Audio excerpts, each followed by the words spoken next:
proporsional tertutup itu ada, jelas tetap berada, hanya peredarannya tidak di masyarakat atau tidak terdesentralisasi, tetapi politik uang beredar di kalangan elit, terutama elit partai politik. Kemudian pelembagaan partai politik, sebagian orang mengatakan cenderung baik, meskipun ini juga belum tentu menjadi jaminan pelembagaan partai politik baik, karena kalau seandainya kecenderungan partai tertentu kemudian berkoalisi dengan pemilik modal, apa yang disampaikan oleh Prof. Jimli, itu pun bisa merusak partai politik dengan ketergantungan pada figur tertentu. Itu secara sekilas untuk mempersingkat. Kemudian evaluasi pemilu 2009-2024 nanti, karena masih menggunakan sistem pemilu yang sama, Indonesia akan menggunakan sistem open list proportional representation atau yang bisa kita sebut OLPR atau proporsional terbuka. Nah, memang evaluasinya dari pemilu 2009 sampai nanti 2024 ini menggunakan apa yang disebut sistem liberal, pasar bebas, karena yang bertarung meskipun di undang-undang disebutkan adalah peserta pemilu partai politik, tetapi the real di lapangan pada saat masa kampanye sampai terakhir yang bertarung adalah para caleg-caleg yang ada di tingkatan masing-masing nasional, provinsi, atau kabupaten, sehingga menjadi pertarungan pasar bebas. Bahkan fragmentasi partai politik tidak hanya antar partai politik, tetapi fragmentasi di internal partai politik karena rebutan basis, karena rebutan zona konstituen, dan seterusnya. Bahkan fragmentasi internal partai jauh lebih kuat daripada antar partai politik. Bahkan mungkin pada kasus tertentu, caleg di dapil daerah, provinsi, nasional itu bisa berkoalisi dengan partai yang berbeda, dengan alasan yang beragam. Kemudian karena saat ini saya juga sedang melakukan riset tentang desain sistem pemilu, dari berbagai riset ke 6 provinsi dan 9 kabupaten kota, kemudian ditemukan bahwa politik uang itu menjadi isu kasus terpopuler ya dalam banyak hal ya, lemahnya undang-undang pemilu seperti pembatasan pelaku politik uang, tidak adanya perlindungan pelapor dan saksi politik uang. Kalau kata orang Jawa, wong legan golek momongan, jadi ngapain saya melaporkan kalau kemudian saya berisiko dan keluarga saya juga berisiko. Buruknya atau belum optimalnya peran apa yang disebut sentra penegakan hukum terpadu atau sentra Gakumdu, karena memang seandainya Bawaslu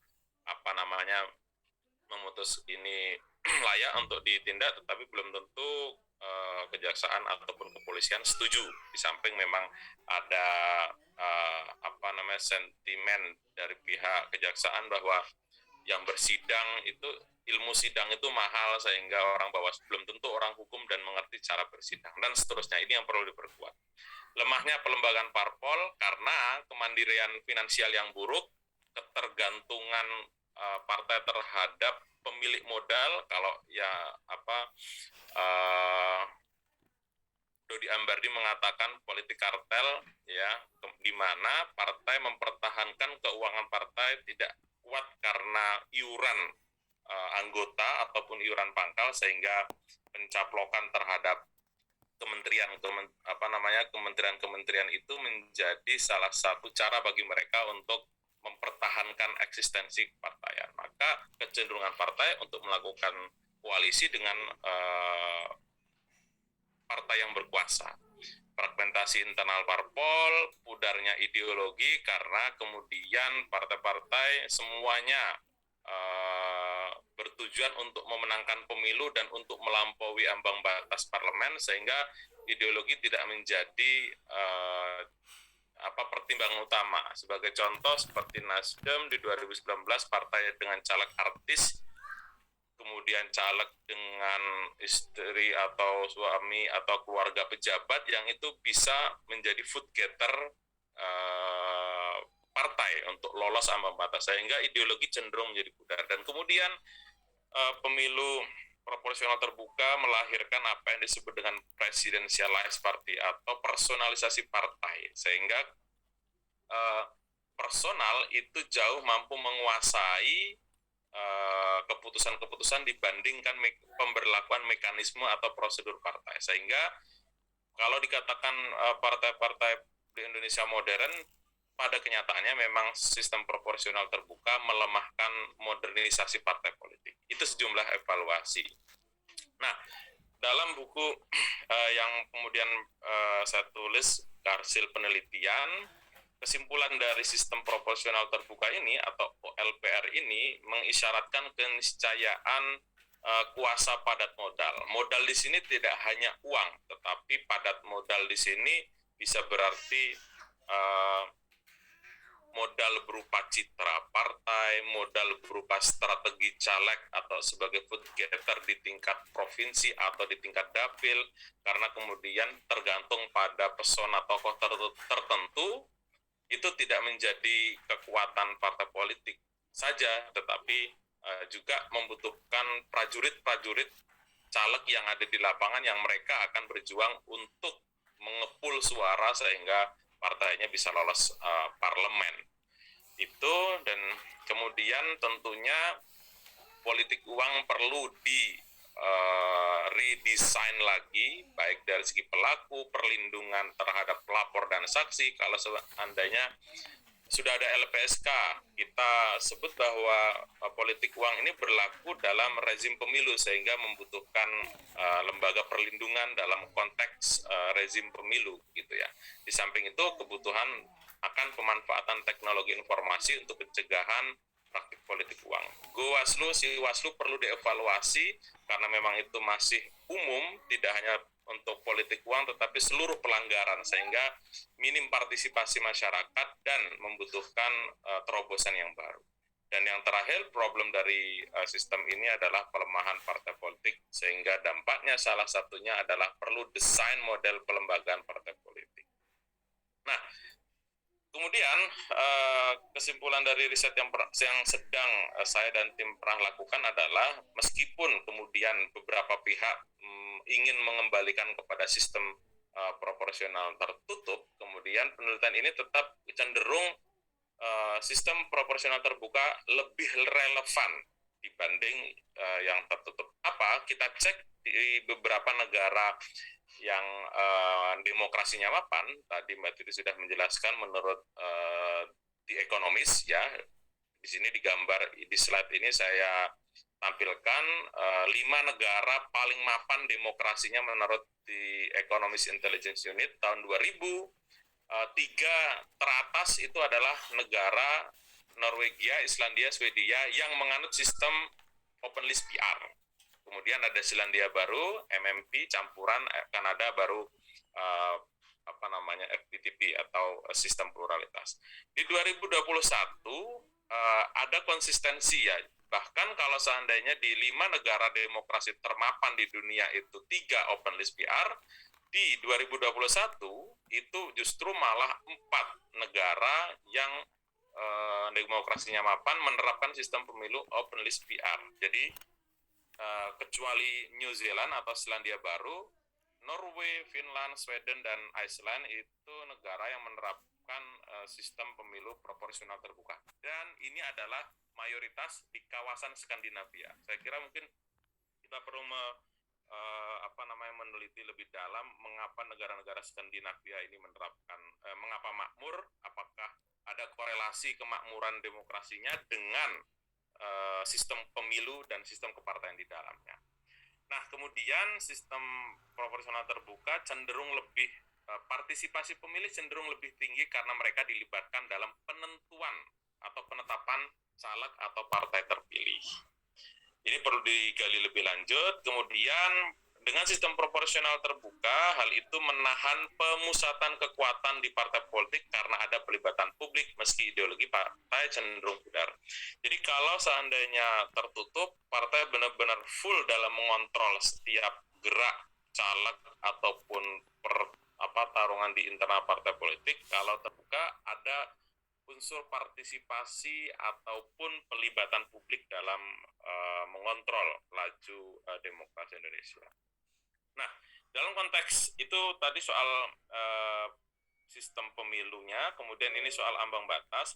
Saya agak sedikit berbeda dengan data yang disampaikan oleh Mbak Titi tadi. Kalau tadi disebutkan hanya 13% itu berasal dari partai yang tidak lolos ambang batas parlemen. Kalau di metode kami itu ditambahkan dengan beberapa partai, dan ini semua partai, yang pada dapil tertentu dia tidak lolos kursi ke DPR RI. Nah, itu kami masukkan sebagai wasted vote. Jadi wasted vote tidak hanya partai yang lolos ambang batas parlemen, tetapi partai yang di dapil tertentu mereka tidak dapat kursi tapi lolos parlemen. Maka totalnya bukan 13 juta tetapi justru lebih banyak, 29,5 juta atau 21% dari total suara. Jadi seperlima suara sah 140 juta di 2019 itu dianggap sebagai wasted vote, dan ini angka yang sangat tinggi sekali.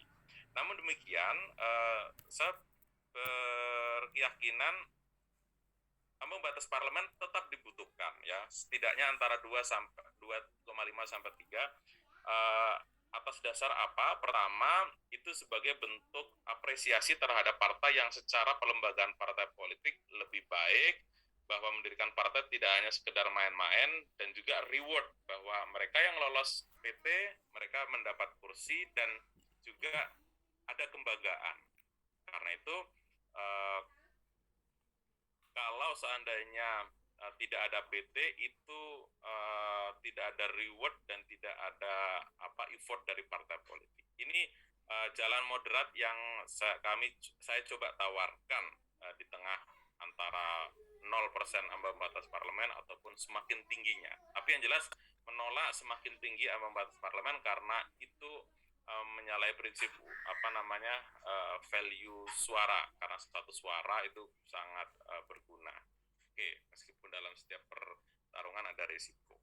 Nah, terkait dengan ambang batas presiden, kalau di buku yang diterbitkan tahun 2000, buku saya itu ada setidaknya 3 sikap, ya, sikap setuju, dan ini cenderung partai penguasa, sikap menolak partai oposisi pada saat pemilu, pasca pemilu sudah berbeda cerita, dan sikap dilema, ya, di mana P3 Hanura PKPI itu adalah bagian dari partai penguasa, tapi mereka khawatir mereka tidak akan lolos. Tetapi itu risiko dari sebuah kebijakan.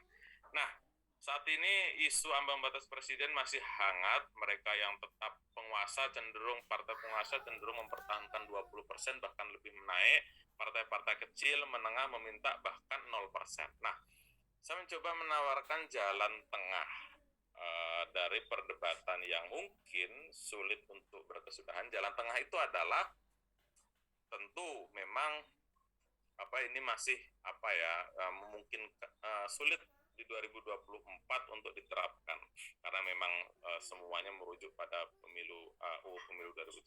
Tetapi tidak menutup kemungkinan bahwa jalan tengah ini yaitu setiap parpol yang lulus di PT tadi sebagai reward, ya, parpol yang lolos ke DPR RI, mereka mempunyai hak untuk menominasikan capres-cawapres sendiri, dengan catatan saya setuju tadi dengan Mbak Titi, pileg dan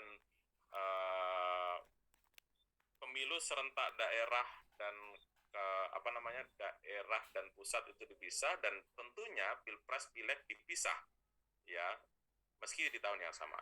Kalaupun seandainya tetap dibarengkan, ya memang tidak berlaku apa yang disebut dengan ambang batas presiden, gitu ya, karena memang dinamika pemilu 2014 berbeda dengan 2019, dan dinamika pilpres 2024 berbeda dengan 2019. Itu poin jalan tengah. Mengapa? Sehingga caleg-caleg independen yang saat ini sedang memperjuangkan untuk 0% itu bisa mendekati satu partai di parlemen dari 9 partai, agar supaya itu menjadi modal awal mereka untuk bertarung. Karena calon independen mereka pun membutuhkan ekstra effort, ya. Apa ekstranya? Mereka membutuhkan pembentukan tim sukses, modal, mesin tim sukses yang mapan, yang itu partai politik setidaknya sudah satu langkah lebih maju. Sehingga calon-calon independen itu bisa mendekati dari 9 parpol yang ada di DPR setidaknya muncul 9 capres-cawapres yang bisa diusulkan. Calon-calon independen bisa mendekati satu partai yang ada di DPR. Itu rekonstruksi yang bisa hasilkan. Terakhir, kesimpulannya yang ingin kami bahas adalah bahwa sistem proporsional terbuka cenderung lebih relevan, ya, meskipun sejumlah catatan lainnya perlu digarisbawahi dan diberikan solusi untuk tingginya partisipasi pemilih. Kemudian sistem proporsional terbuka cenderung lebih relevan dibanding yang tertutup untuk model representasi, ya. Meskipun seandainya 2019 apakah mereka merepresentatif, ya, karena hasil pemilu 2019 yang terakhir itu terbuka, toh nyatanya tidak. Semua anggota parlemen cenderung diam, hanya satu partai saja seandainya persoalan Omnibus Law. Ini juga menjadi catatan kritis dari sistem pemilu proporsional terbuka yang katanya representatif tetapi tidak juga, gitu ya. Kedua, tentunya kedua aspek di atas itu terkait dengan sistem meritokrasi, ya, sistem yang lebih pada prestasi dan profesionalitas. Namun demikian, baik open list maupun closed list, keduanya berdampak pada perilaku politik uang, di mana kalau terbuka cenderung politik uangnya terdesentralisasi pelibatan partisipatif masyarakat, kalaupun jikalau closed list atau yang tertutup, politik uangnya tersentral pada elit tertentu di internal partai politik. Dan tentunya catatan terakhir, kebutuhan untuk penyederhanaan surat suara untuk pemilu serentak agar supaya pemilih tidak mengalami kesulitan dalam menentukan calonnya.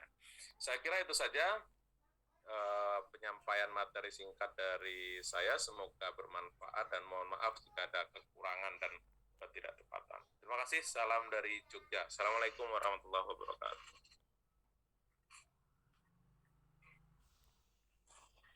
Terima kasih banyak Bapak Dr. Ridho Alhamdi. Bapak Ibu sekalian, baik ada di Zoom maupun yang menyimak acara ini melalui YouTube dan TVmu, dan juga yang ada di ruangan Aula FEB, dengan berakhirnya pemaparan dari Bapak Dr. Ridho Alhamdi tadi, maka untuk sesi 1 kami akan akhiri.